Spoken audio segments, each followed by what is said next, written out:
This is the book of Obadiah, chapter 1, verse 10, and it reads, For thy violence against thy brother Jacob, shame shall cover thee, and thou shalt be cut off forever.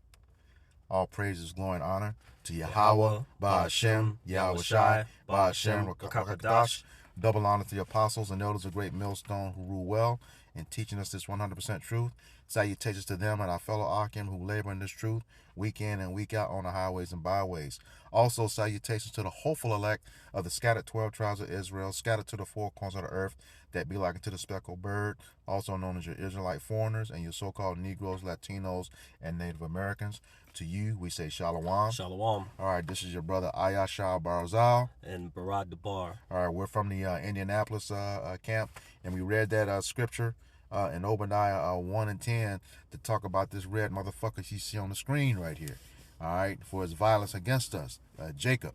You know, the so-called white man, as you can see, he is not white. Okay, when you go into the etymology of the word white, it means without moral impurity, and the world is finding out every day, every second of the day, the history of this bastard. Okay, and that's what he is. You know, a bastard according to the Lord. All right. So what we're continuing now is part 2 of our series on thy violence against thy brother, Red Summer. We're talking about the Red Summer of 1919, and we have the last the 2 installments. Yours is from Tennessee. Okay. Now the Knoxville race riot in Tennessee, and then I'm going to touch on the final one. The final recorded one of Elaine, Arkansas. Okay, the Elaine, Arkansas riot of 1919, which we picked Red Summer to talk about this because of that's how the Bible describes this devil. He's all about blood. Okay, if he's not killing it, he's eating the meat, raw meat that has the blood in it. All right, and we know according to Scripture, that's against the law. All right. So without further ado, we go ahead and start. Yep. Looking at the Knoxville race riot of 1919, it actually began of August 30th, 1919, where a 27-year-old so-called white woman, Birdie Lindsay, was shot and robbed within her home. And in the process, there was only one witness who was 21 year old, which was her cousin, Ori Smith.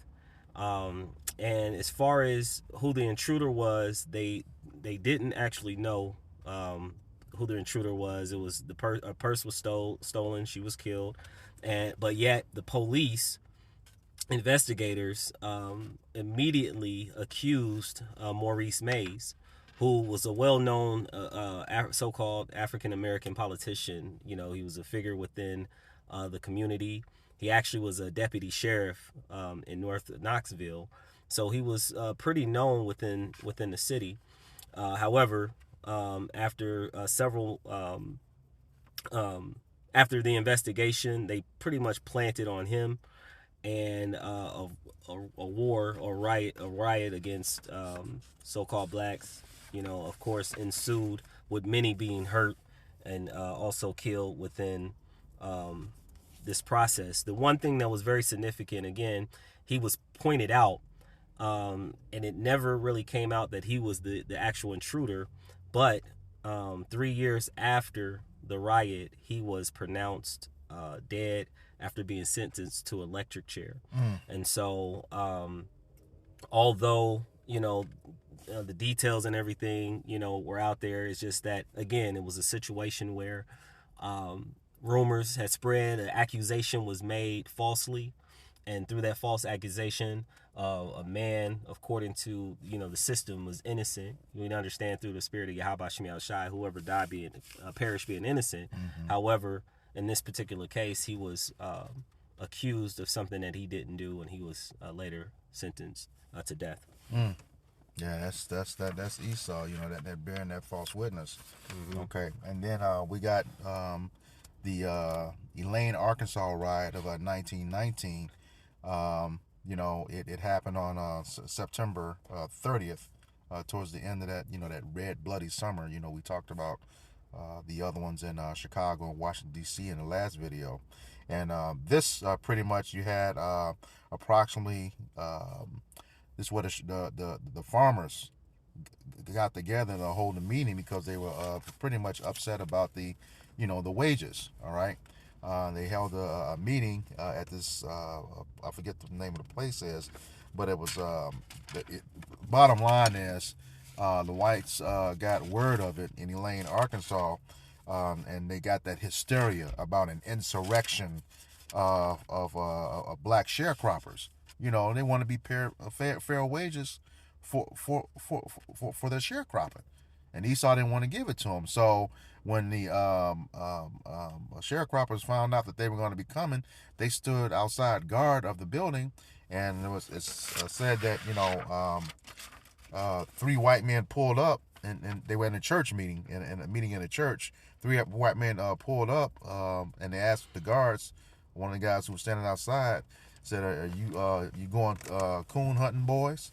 And then after that, gunfire erupted.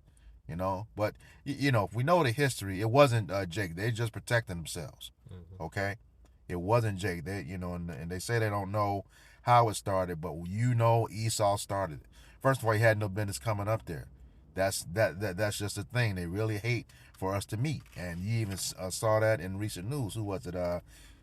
J. Edgar Hoover said the biggest problem for the United States is black unity. But when you talk about blacks, he's talking about the Israelites, the so-called Negroes of America, and that's the problem that they had. So pretty much it was like 200. The violence was so great. Approximately 200 so-called African Americans were killed and 5 whites. And here again, we're gonna put the link to the article in the comments. They said it was a sharp debate on who fired first, but we can gather who was. You had no business up there. They were meeting amongst themselves, but they just hate for Jake. They hate our unity even to this very day. All right. So once that white guy got killed, they of course set up a posse, start going into town, and like I said, we'll put details in the comment box. But 200 so-called African Americans were killed and 5 whites. Okay, a lot of stuff destroyed. Okay, and that's because at that point, they always get those posses up when they feel like they're outnumbered. And what do? They don't bother you solo one-on-one. When you see that in history today, if they're not armed, fully armed, or not outnumbering you, they're not gonna bother Jake. Because 9 times out of 10, they're not gonna overcome Jake. Okay, just because of who he is. But we're just gonna, like I said, lead comments, lead the links to these articles about these 2 events in the comment section. But just put some scriptures to it for this devil, man, just going around starting stuff that hates, because they hate to see Jake successful. All right, you got something? Yeah, it's the book of Obadiah, chapter 1, verse 15. It says, "For the day of Yahweh, Ba'ashem Yahushai, is near upon all the heathen. As thou hast done, it shall be done unto thee. Thy reward shall return upon thy own head." Mm-hmm. Yep. And that that reward returning on your head. The number one heathen is Esau Edom. Mm-hmm. Okay. All right. When you go back through all the captivities, you had the Egyptian captivity, the Assyrian captivity. Okay. Babylonian, Medo-Persian. Okay. Greeks, Romans, and now the revived Roman captivity. Even in Egypt, when we were leading, who was it that was fucking with our people? Amalek, the chief nation of Esau Edom, who are your small hatters today, the 1948ers, the ones over there destroying those people in Gaza right now. Okay, they're also the same ones who not only finance the transatlantic slave trade, they own the ships. All right. The same people. They attacked us. We were exiting Egypt. All right. And the Assyrian captivity. There was the Edomites who gave us up. Mm-hmm. Up there. Babylonian, what'd they do? Destroyed our temples. Okay. Oh, and I forget about Egypt. They wouldn't let us pass through the land. Just wanted to pass through. Didn't want to take anything. Didn't want to just pass through. They wouldn't let us through there. And then, when you get to the Greek and the Romans, they talk about the Idumeans, which is the name for the Greek name for Edom. They wreaked havoc on us then.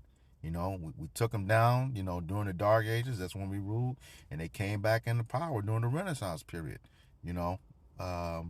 Went around changing all of the images, making the images of themselves, and the Bible says, that they're of color, but when you look at all the images, it's them, okay, which is incorrect. That's blasphemy, and they're gonna have to pay for that. Yeah. All right. Got another one. And here we are in the Roman captivity. All Yep. right, go ahead. Yep, the book of Galatians, chapter 6, verse 7 and 8. It says, "Be not deceived, Yahweh is not mocked. For whatsoever a man soweth, that shall he also reap. For he that soweth to his flesh shall of the flesh reap corruption, but he that soweth to the Spirit shall of the Spirit reap life everlasting."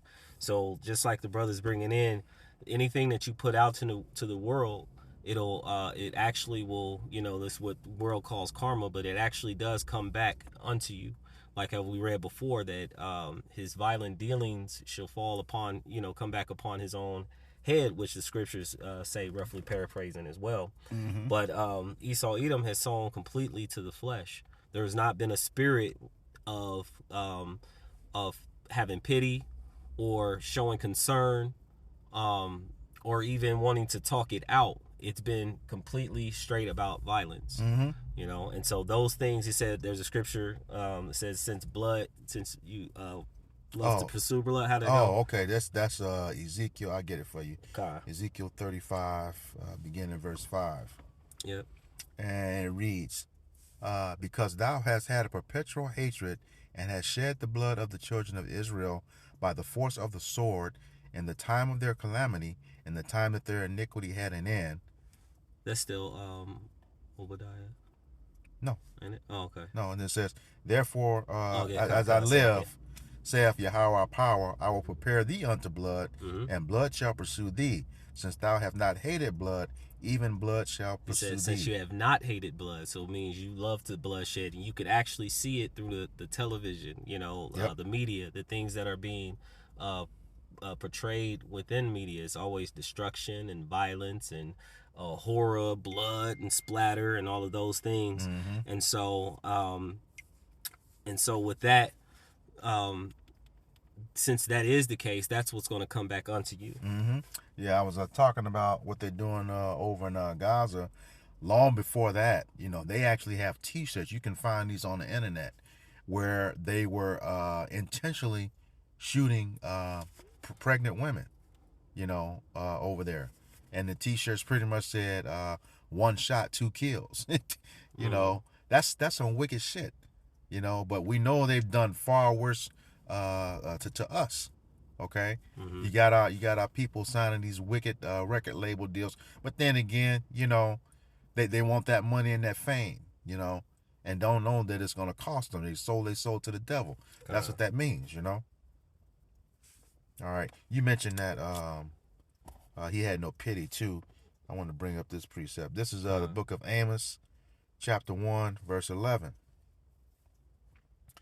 and it reads, "Thus saith Yahweh B'Shem Yahushai, for 3 transgressions of Edom, and for 4, I will not turn away the punishment thereof, because he did pursue his brother with the sword, and did cast off all pity, and his anger did tear perpetually, and he kept his wrath forever." Yeah. And that's been ever since that blessing was given out by Jacob.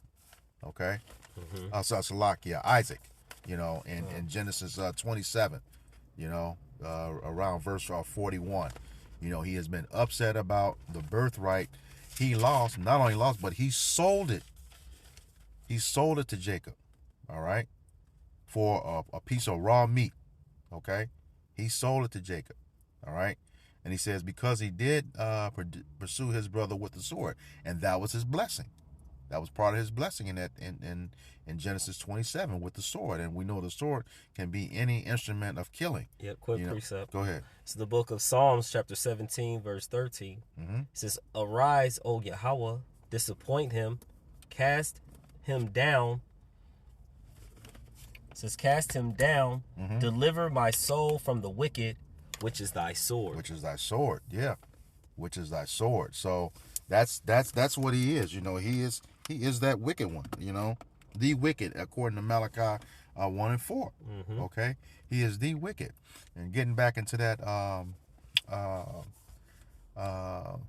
Amos 1 and 11, he said he did cast off all pity.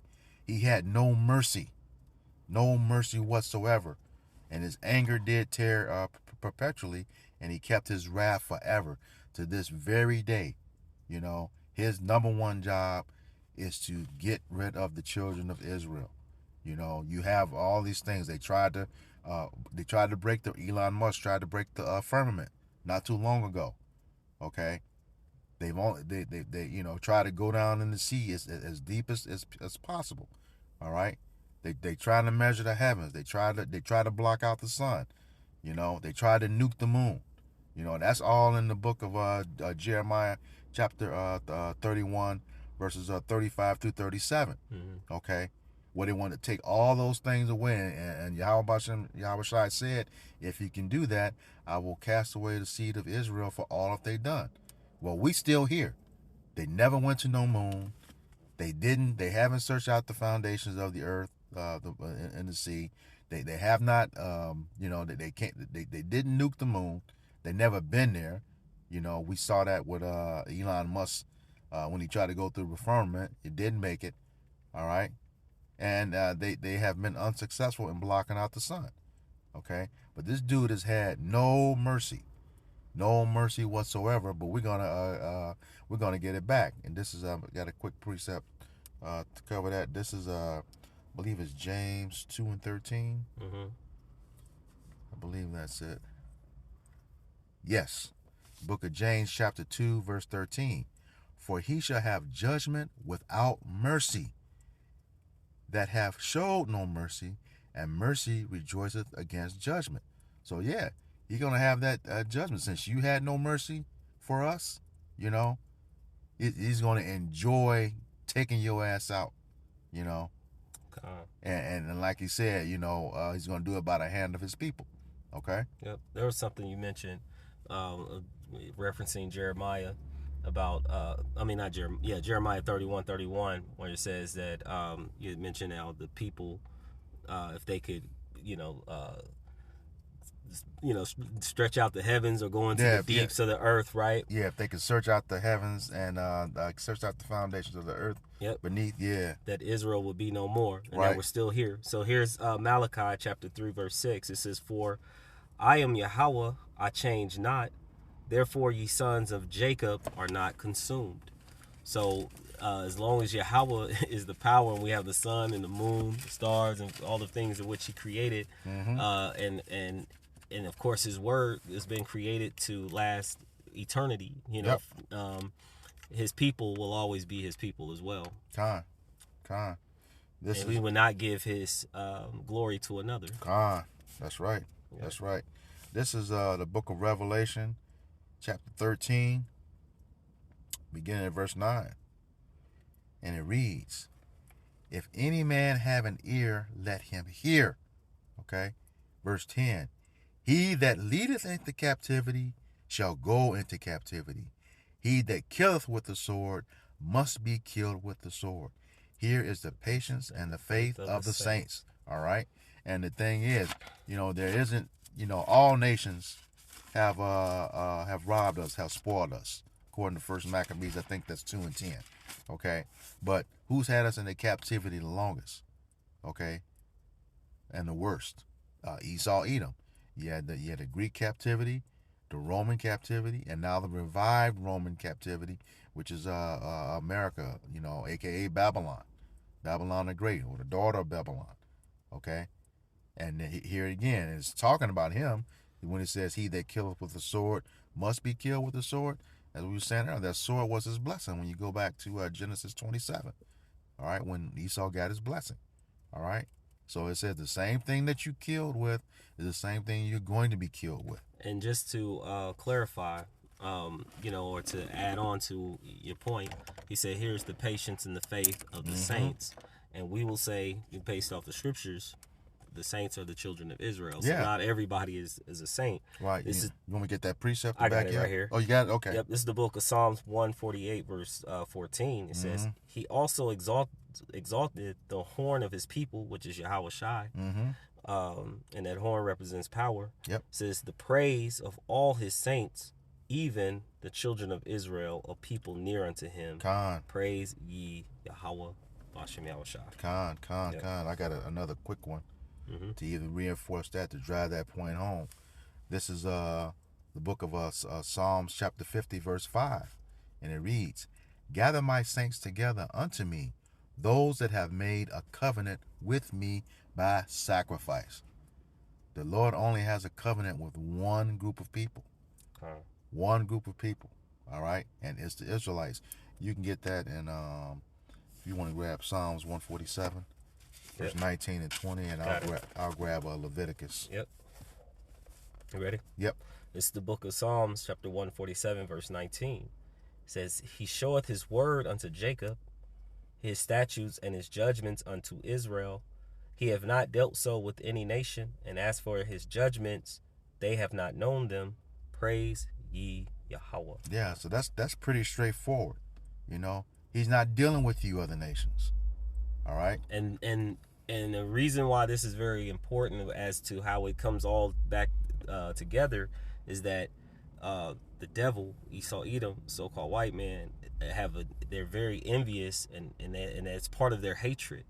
Is why they blaspheme against everything as far as changing the name of the color of the Most High and his son, also his people, and then also causing affliction upon the very people in which he has chosen. There's a jealousy, a hatred that is why these things are happening unto our people. Yep. This one, just want to back you up on that Psalms 147. This is the book of Leviticus, chapter 26, verse 46, and it reads, these are the statutes and the judgments and the laws which Yahweh Bashem Yahweh Shai made between him and the children of Israel and Mount Sinai by the hand of Moses. Pretty straight, cut, and dry. Okay? He's not dealing with you other nations. All right?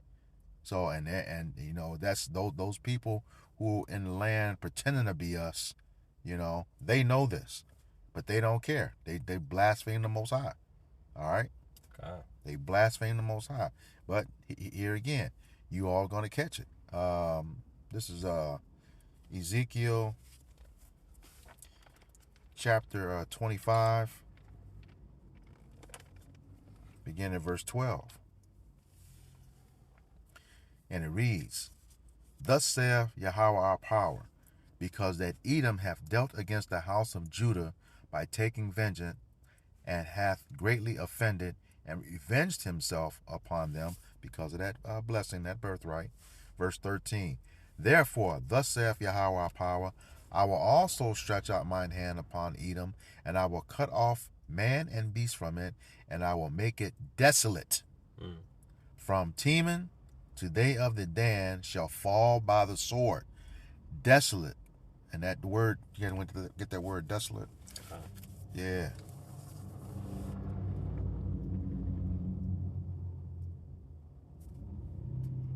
Desolate. It says devoid of inhabitants and visitors, deserted, joyless, sorrowful, barren, lifeless. Yeah, you're gonna be destroyed. Okay, and continuing on with verse 14, it says, and I will lay my vengeance upon Edom by the hand of my people Israel. Okay, that's getting that spiritual power. Okay, on this side, and then when we come into the kingdom, there will be no hope for you for all the shit that you've done for us. Okay, You will have no rest. Your only rest will be on the Sabbath. But you can't rest because you're wondering, you watching the clock to see when it's over.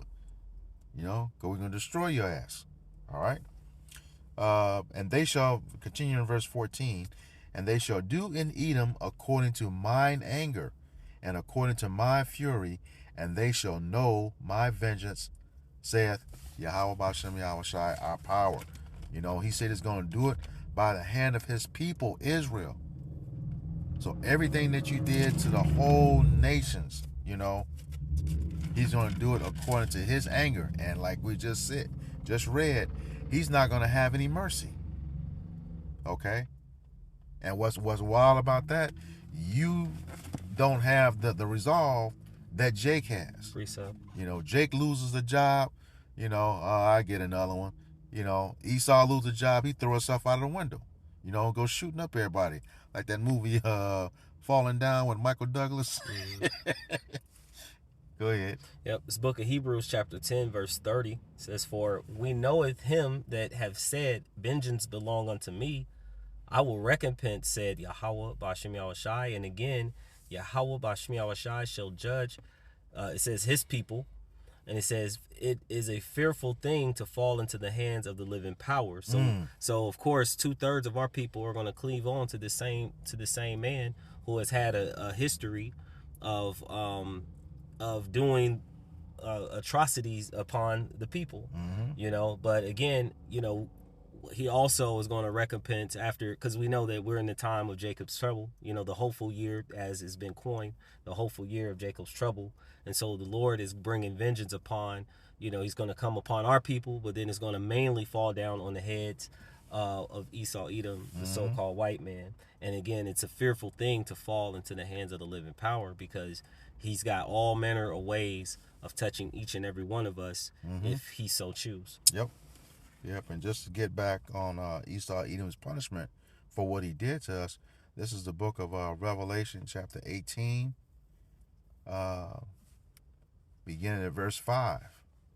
And it reads, "For her sins have reached unto the heaven, and Yahweh Ba'ashem Yahweh Shai have remembered her iniquities." And that her, that's talking about that woman in Revelation 18, which is America Babylon the Great, that great whore, okay? That's who it's talking about.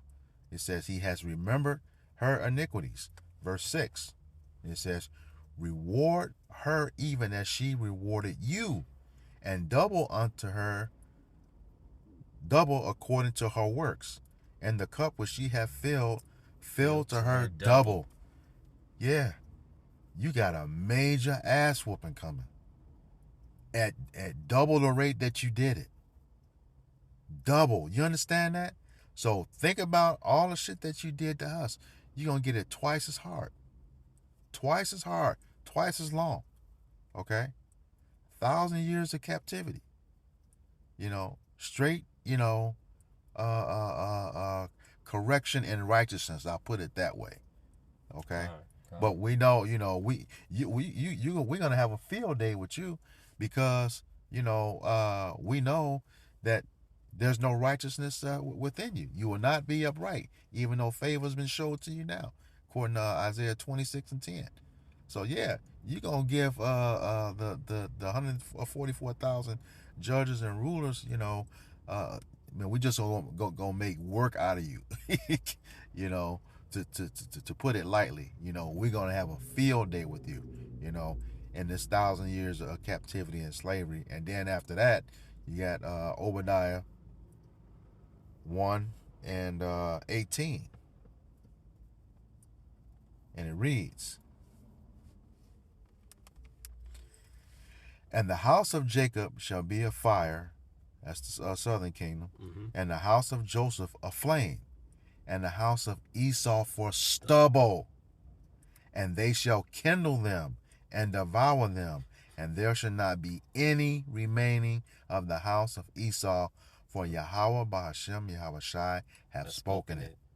Yeah, so after you rebuild, our kingdom, clean up all those dead bodies, serve your 1,000 years of slavery twice as hard and twice as long, this is what's going to happen to you when it's all said and done, you know, we're going to round you up and, you know, incinerate your ass, for lack of better words, you know, just as the scripture says. All right? You got anything else? No. All right, so with that, we hope this lesson was edifying for the elect body of the nation of Israel. Once again, we're going to give all praises, glory, and honor to Yahweh, Ba'ashem, Yahushai, Ba'ashem, Rakadash. Double honors to our apostles and elders, a great millstone who rule well in teaching us this 100% truth. Salutations to them and our fellow Akim who labor in this truth week in and week out on the highways and byways.